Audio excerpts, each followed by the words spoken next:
going on. Everybody has to improvise.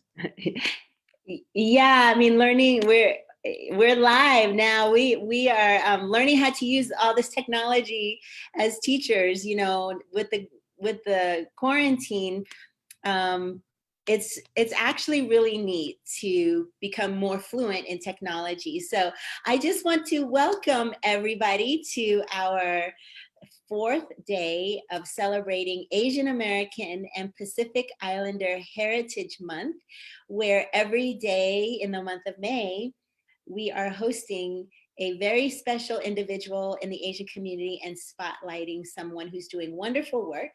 And today we are spotlighting Kevin Leung, who is a Douglas County School Board member and also an entrepreneur. And so I'm just going to give a very brief bio so everybody knows a little bit more about you. Kevin, you're originally from Hong Kong and Yes. you immigrated to the United States in 1988. So you've been here for many, many years, and you earned your bachelor's degree from the University of Utah and your master's degree in computer science from CU Boulder. Go Buffs. Yay! Yay! And you are married. You have three beautiful daughters who are all Douglas County students. Two graduated, correct? Two graduated from. Correct. One is in CU Boulder way now.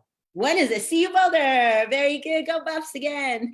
And let's see. In 2001, you and your wife, Sherry, decided to become entrepreneurs, and you started your own business. And it's the Magic Rabbit Car Wash in Highlands Ranch. And you have 3 locations. Is that right? Yes. 3 locations. Wow. So you are representative of the American dream. You came and got a wonderful education, and you're a business owner, and I think you were contracted with the Army. I think I remember reading something like that. During the first Gulf War, I was working for the Army in a divisions called Trade Dogs Training and Doctrines Command. Wow. So I want to hear more about what you've done, but you're just a wonderful, amazing leader that we want to highlight today. So can you just share a little bit more of your journey, your work experience? Well, first of all, during the COVID-19 crisis, I want to thank all the first responder and the medical professions and our wonderful teachers and education staff, because you are the hero, and you dedicated your life and risk your life every day, for us. I want to thank them. So talk about a little bit about myself. I immigrated from Hong Kong, and I grew up dirt poor. When I was young, 8 family members live in 150 square feet apartments, and my parents are both illiterate. So that illustrates how great a country that we live in, the United States of America. Poor immigrants like me will be able to come to this country and with nothing. And right now, I live in one of the most prestigious community, Castle Pine Village, and I am entrusted by the people in my county to elect me as the only Asian immigrants elected officials in Colorado. So as you said, I have 3 beautiful daughters, and I married my wife for 30 years. We come from nothing with owning a business right now, starting in 2005 for the past 15 years.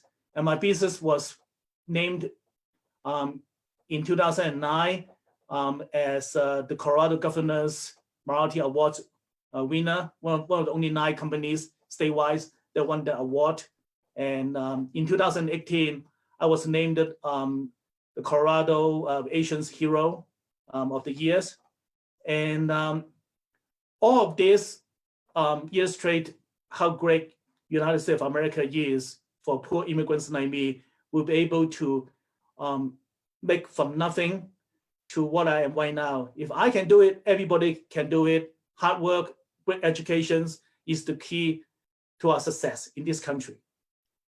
You know, I love hearing your story. My mother is a first generation from Korea, and to hear your story and to hear her story of the sacrifices and coming to a country that is not your original land and being able to just be a success, that grit and that mindset is so important for you and my mom to share with the next generation, because we kind of have it easy. You know, we did not have to leave our land and experience a lot of governmental stresses and things like that. And so thank you for when you came and for all of the integrity that you're showing in the work that you're doing, because, you know, for us in the Asian community, education is very, very important. So the fact that you decided that you were going to run for an education office is truly remarkable. Can you share like what made you decide that you wanted to run for political office? Well, being Asian Americans, we as immigrants, we grew up mostly with the Confucius philosophy. Education, you know, is very important. And you read all those awesome story about, you know, Tiger Mom or Dragon Day or whatever it is. So, you know, Asian Americans are very, very hopeful, you know, to have their children to have build a great career by study, and more study. And I mentioned a while ago that my parents was illiterate. My mother always told me the key to be able to get from no respect and being in a lower class to go from being able to provide your family is through, you know, great educations.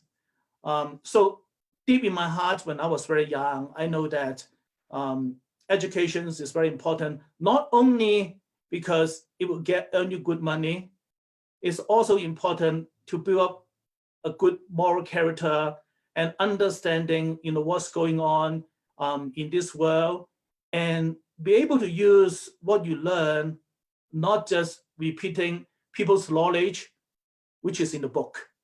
Is how you can get what you read to form your own opinions, to get your own understanding, to build your own character and also your career through the learning.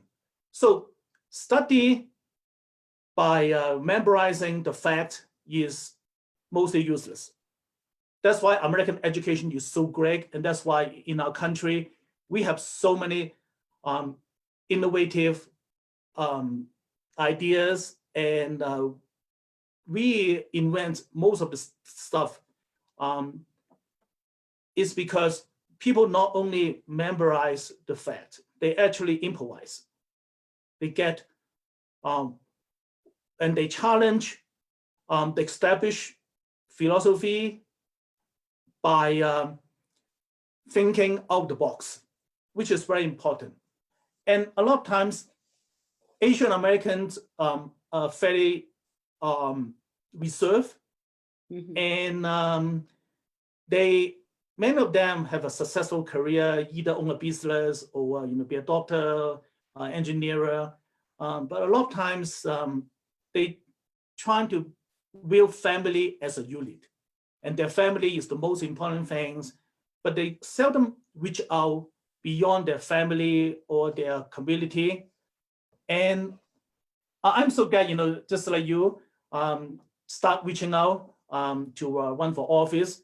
And we need more Americans, Asian Americans, either first generation or second generations, to be able to think out the box and use our talent, our great success in our professional life to contribute back to the society. The reason why I get involved in serving the people in the United States is because I want to give back. So being a good citizen is not only take. I take a lot from this country by having a great educations. I actually own 2 master's degrees. I have an MBA also. And I have a successful, business. People are very nice. When I came over here, they help me. So it's time when I am a little bit well off, I decided to give back, to volunteer my time, to contribute my financial resources to help the unfortunate, to be able to have another people to also have the American dream as I have myself. And that's why I start volunteer in the school accountability committee, and then the district accountability committee. And also I was one of the few parents who are appointed to the state parents advisory committee, for school. And you need to go slow and start from the local level and build up your resume and get more experience and go out. And there's another things that I think Asian Americans, can do better is reaching out of outside, your own community to the mainstream, community. And it's okay, like myself, okay, my English is not perfect, it's far from perfect. But people understand, and you cannot be shy. People appreciate you try to communicate with them, and you try your best to express your ideas. There's no right or wrong ideas. And you don't need to worry about people making fun of you or not appreciating what you said, because everybody's opinion is valid, and you contribute your unique perspective to the community. And when you start trying and trying and trying, and people see that you're genuinely interested in the serve, and you also gain more experience by talking to the other people and broaden your horizon. That's how you form your philosophy in a public affair and educations or other office that you want to go to, and that's how you get to know more people. And when people feel comfortable with you, then based on what you do and what you said, they can decide whether to support you or not. So in a nutshell, the most important thing is break out from your shell, reach out, don't be afraid, and go out and talk to people, and with the purest of your heart, go to contribute and give back to society. I think that's important things. That's reason why I myself start doing this over 15 years ago in the mainstream education society, and I'm so fortunate. In 2017, people trust me and give me a victory with 50% of the vote. But as I said again, a poor guy like me, come from Hong Kong, can be your elected officials, and so can most of you who actually born in the United States, command perfect English. You'll be able to do it if you try and come out and do your best. Wow, that was so articulate. Like, one thing I wanted to highlight that you said that was a great reminder, especially for our students and educators and families that come and their English isn't that good. I remember growing up and I have to help my mom, speak English and write and communicate and spell words. And I think a lot of second generation students have to help their parents. But it's also a good reminder that just because your English is broken or you speak with an accent does not mean that your mind isn't incredibly sharp and that you are not incredibly smart. And I catch myself too, because I grew up in a bilingual home where sentence structure is very different. And sometimes I will speak in English, but I will change my sentence structure because I'm thinking in Korean and it doesn't come out grammatically correct. And so I even catch myself saying, oh, that wasn't the right place to put that, noun or verb or something. But people need to remember that you are very, very intelligent, 2 master's degrees, worked, for the military and computer science, and now you're also business owner. So what inspired you to begin your own business? Well, from the degree that you can tell, I'm a geek by trade. So I always tell people that I only know how to count 0 and 1, which is what the computer language is. So in order to do finance business, you need to know all 10 digits. So I'm so fortunate. I was very successful in my computer career. I worked for a subsidiary of Boeing, and they promoted me to be the manager of the IT departments. At one point, I have staff in Germany, and I work with people in UK, California, and our headquarters is in Colorado. So that is the first time I gained the knowledge of how to manage a budget. And that also broadened my horizon because I get to go to Frankfurt, Germany, quite a bit. So in the early 2000s, everybody is want to go to China, and being a bilingual, which is a bless, okay, which is a good thing. Because of that, the company gave me an opportunity because I can speak, Mandarin, even though my mother tongue is Cantonese. And being already a manager in the company, and they're asking me to take over the China program for the company. So that's how I transfer from an IT person, an IT manager, to a business person.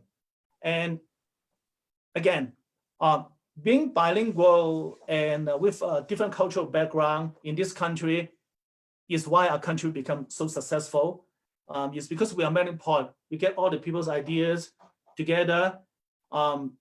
If English language is the only reason why you can be successful, Bill Gates is an English major, or the president is graduate from English major or English literature. But that's not the case. Okay, communications is different than how good you master the grammar.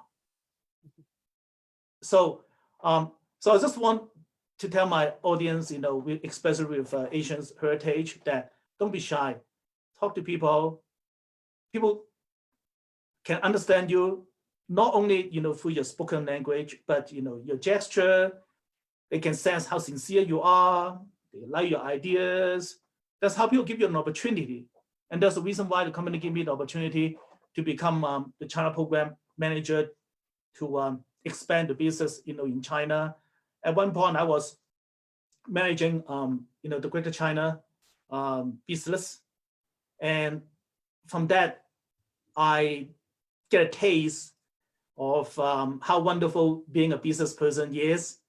And in 2005, I get an opportunity to acquire a business.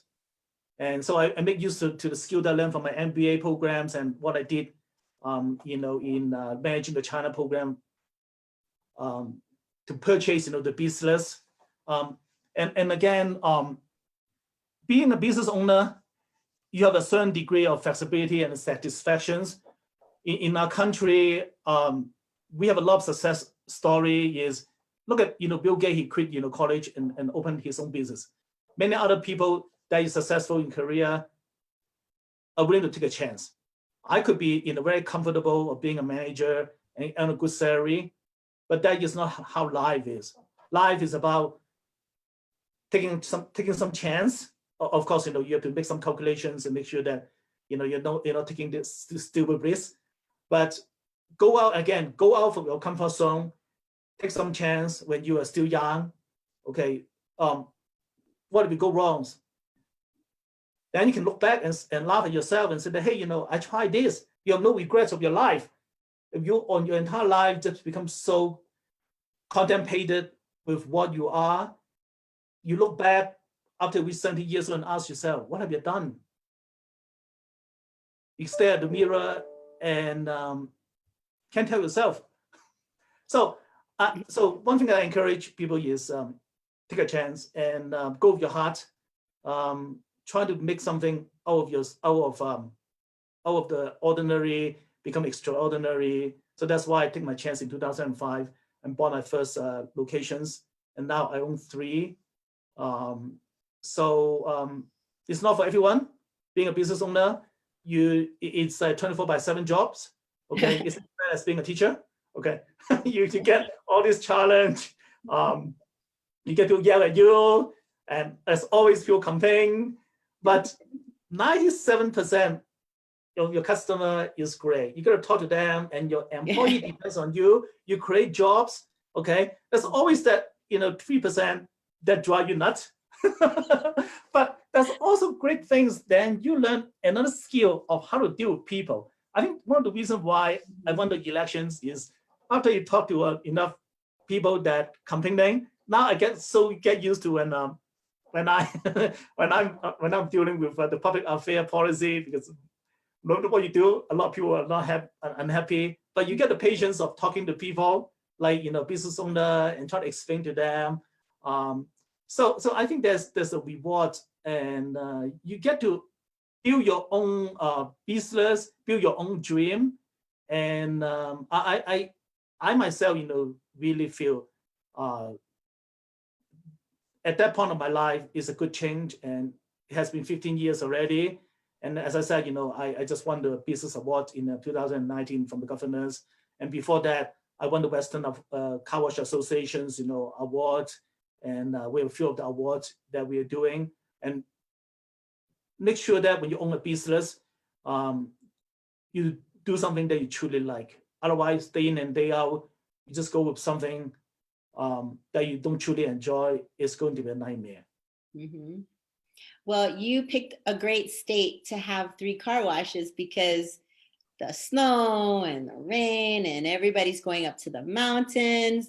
Having a clean car is really, really important in the state of Colorado. And so you have a location. Where's your location in Highlands Ranch?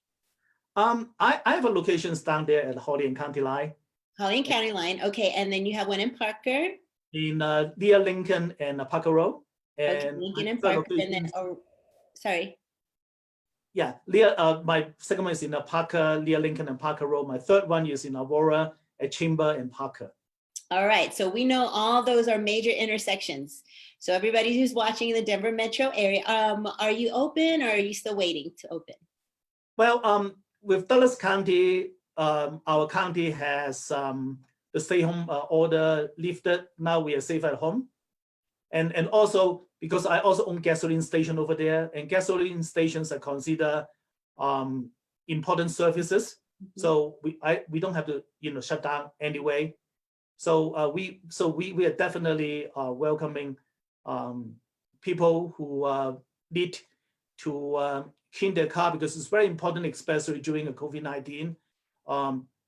You want to take care of the germs inside, especially inside, and to kill the germs of especially those COVID-19 germs, you have to have something 70% of alcohol or so to be able to do that. And we also service the Parker Police and the Dallas County Sheriff's Office. So we also help them that when they catch suspect and they have any you cannot imagine sometimes what you see inside. So we also provide some public service for the law enforcement officials, and also taking care of people spend a lot of time in their car. Mm-hmm. Besides their bed, their car is the second place that they spend a lot of their times. Mm-hmm. So it's very important to keep it clean, just for your health reason. Mm-hmm. I hadn't thought about that. So anybody who drives an Uber or something where they're constantly picking up gas should probably take a little more care in keeping their car clean. So good for you. Everybody, go to Magic Rabbit Car Wash and let's support our small business owners. So let's talk about something fun before we finish here, okay? Because we want to keep everybody's spirits high and bring some smiles. So what is something that you're doing that is bringing you joy and making you smile right now? Well, I get to talk to a lot of people, being elected officials and a customer. During this time, with most of the people stay at home unless they clearly need to come out, it is important we check up on the other people and talking to the other people, no matter how big or small it is. That give me joys joins and give the other people joins is to be able to make a difference in people's life. We have adopted senior programs in our school district. Those poor senior, they don't have any graduation ceremony. And also the elderly people, and which they're the one that is the at-risk populations. And so I get a lot of satisfactions by able to talk to them. Of course, not personal touch, okay, via the communications channel like this, remotely, and to be able to just sit down and listen. Most of the times, especially the elderly people, their story are amazing. Just sit down and listen to them. And our teenager graduating senior classes, they also have a lot of story to tell. I think sometimes being an adult, we forgot listening to them is more important than telling them or lecturing them. So right now during this difficult time, and I hear a lot of great story from the teenager and also from a senior citizen. And I encourage everybody, call your parents, talk to your kid, and sometimes it may give you heartburn, especially your mother always asks you, why are you doing this? Their caring sometimes can drive you crazy. but this is the time where family times is very important. And in your teenager, they lock their door all the time. But once in a while, it's good to go up there and come out and talk to them, spend a few minutes to share, your moment, or play some board game, with them. I think you create joy, for your parents, for your kid, and of course, for your loved one. That don't forget to tell them how much you appreciate, your loved one sacrifice their life to stuck with you. Especially right now when you have to see them for the past 6 weeks, together in the same room. It take a lot of patience and appreciation of you to be able to stuck with you. I told my wife all the time, and I I really appreciate to stuck with me for such a long time. One day they'll appreciate. Oh my goodness, Kevin, this has been such a wonderful time to talk to you. I've seen you at different events, and we finally get to slow down enough to just have a wonderful conversation. And you are inspiration to me as an Asian that I can look up to, and not only as an entrepreneur, but as someone who has run for a high position in our community, making amazing and important education decisions, which is near and dear to my heart, and just the love and care everywhere you go. You are representing yourself with such dignity and class and intelligence. So thank you so much. Please keep going. Don't stop. I just want to say this, likewise, and I also appreciate for what you are doing it right now. And particularly, I don't know whether this is appropriate time to say this. I really happy that, you are taking your first step of running for CU Regions, representing Congressional District 6. And your primary is in June 30th. And I wish you, the best of luck. For all those, Republicans and affiliated, please look at her candidacy.